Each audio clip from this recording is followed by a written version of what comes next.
মহিলা পঞ্চায়েত প্রধানকে মারধরের অভিযোগ উঠে আসছে। উত্তপ্ত পরিস্থিতি আমডাঙ্গায়। ঠিক কি ঘটনা ঘটেছে, কেন এই আমডাঙ্গায় এরকম পরিস্থিতি তৈরি হলো? পঞ্চায়েত সদস্যের বিরুদ্ধে অভিযোগ জানাচ্ছেন প্রধান, যে মহিলা পঞ্চায়েত প্রধান তাকে মারধর করা হয়েছে, এমনটা অভিযোগ উঠে আসছে। আমডাঙ্গার আধহাটা পঞ্চায়েতে এই ঘটনা ঘটেছে, কিন্তু কেন মারধর করা হলো, কেন এই অভিযোগ এই পঞ্চায়েত প্রধানের, কি কারণ জানার চেষ্টা করব। জিয়াউল আমাদের প্রতিনিধি রয়েছেন আমাদের সঙ্গে। জিয়াউল, ঠিক কি কারণ, কেন মহিলা পঞ্চায়েত প্রধানকে মারধর করা হলো, যে অভিযোগ তিনি করছেন?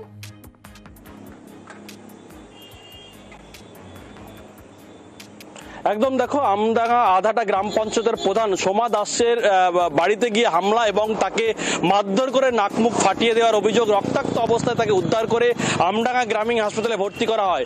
তারপরেই তিনি একেবারে পঞ্চায়েত সদস্য, বেশ কয়েকজন পঞ্চায়েত সদস্যের সঙ্গে দীর্ঘদিন ধরে একটি অশান্তি হচ্ছিল।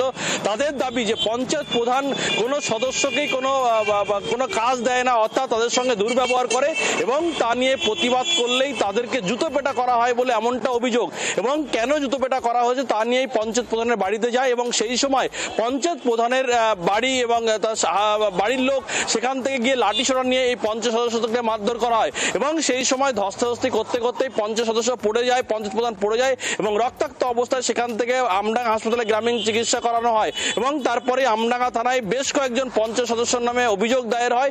উল্টো থেকে পঞ্চায়েত সদস্যের দাবি যে পঞ্চায়েত প্রধান দুর্ব্যবহার করে, পঞ্চায়েত সদস্যদের কোনো কাজ দেয় না পঞ্চায়েত থেকে। বেশ জিয়াউল,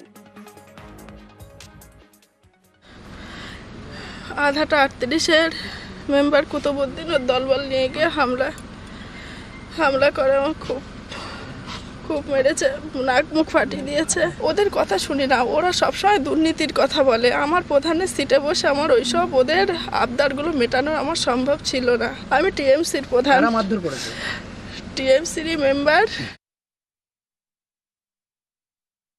প্রধান ইতিমধ্যে দুর্নীতির মধ্যে এমনভাবে জড়িয়ে গেছে যেটা আমাদের কাছে ফুল এভিডেন্স আছে। ফুল কর্মীরা সাথে উত্তেজিত, কর্মীরা চায় না প্রধান ওই পঞ্চায়েতে যাক। কিছু মহিলা এবং কিছু পুরুষ কর্মীরা জিজ্ঞাসাবাদ করতে গেছে। প্রধানের হাজবেন্ড উনি তেড়ে কর্মীদের উপর আসে, আর কর্মীরা যখন একটু এগিয়ে যায় ওনাকে ধরতে গিয়েই প্রধান পড়ে যায়, পড়ে গিয়ে লাগে এবং আমরা এর পূর্ণাঙ্গ তদন্ত চাইছি, তদন্ত হোক।